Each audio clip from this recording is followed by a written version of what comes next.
The last time I saw Ejapa Mesa, a member of parliament, a former member of parliament, a lawyer who has read the constitution of this country, including its core principles of probity and accountability, obviously being influenced by Jerry Rawlings, which is embedded in that constitution, say that no public officer is enjoined by law to account for their stewardship.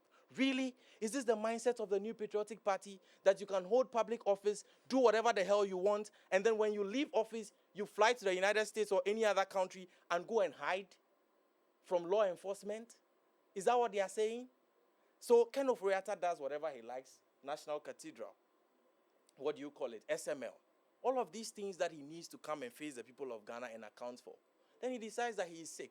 Ken Ofori-Atta, with all respect, has a condition, which, if the rumors are true, some of them are in some statements that we see, that he's dealing with prostate cancer. His treatment does not render people terminally ill.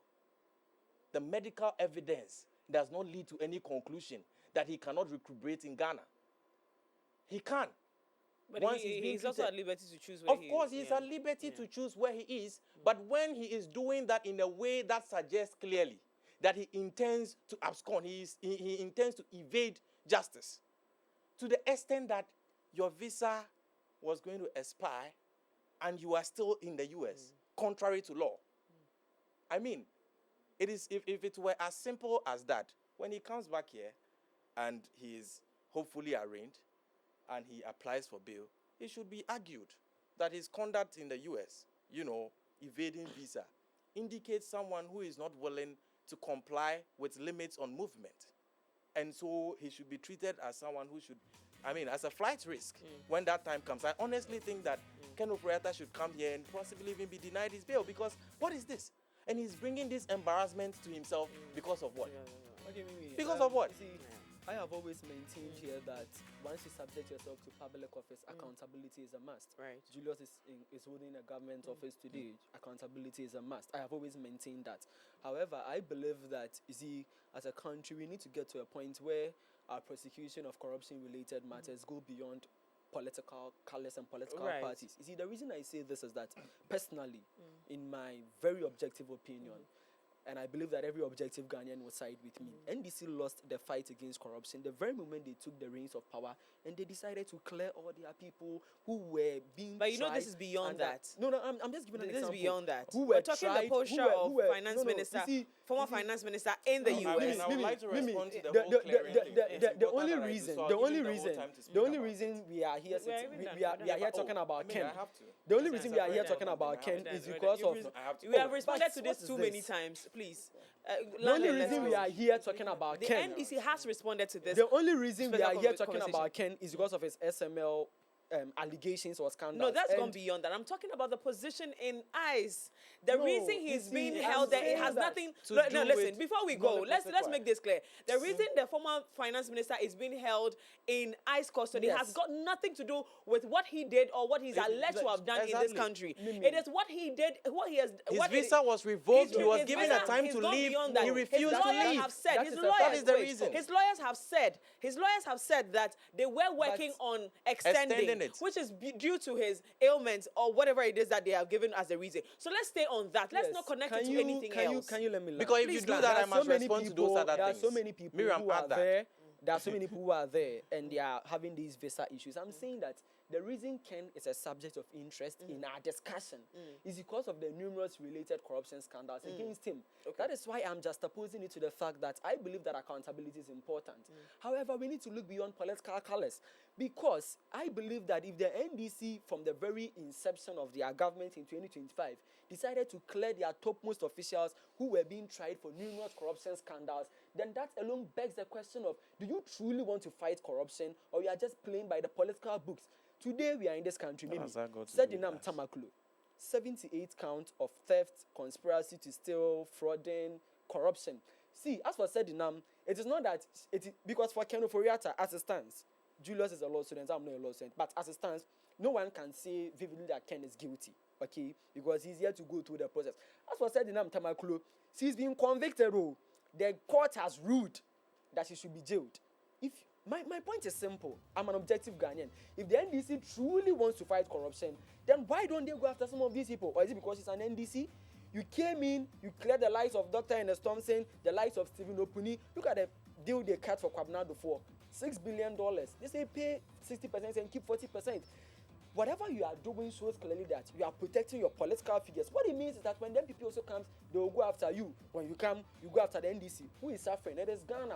If you truly want to fight corruption, fight it well. Don't make it look like, because now it looks clear that the only reason you're interested in but I is guess because they're that, NPP that member, part of the and that is the conversation reality. was more important to you, and so well, it's 10-7. We're done. We're done. You have made your point. Yeah, And those cases that were discontinued, for example, the Saglame case, have you looked into it? You said someone who is a minister and served for a very short all right. period So, Julius, I'm sorry. We're going to have to do.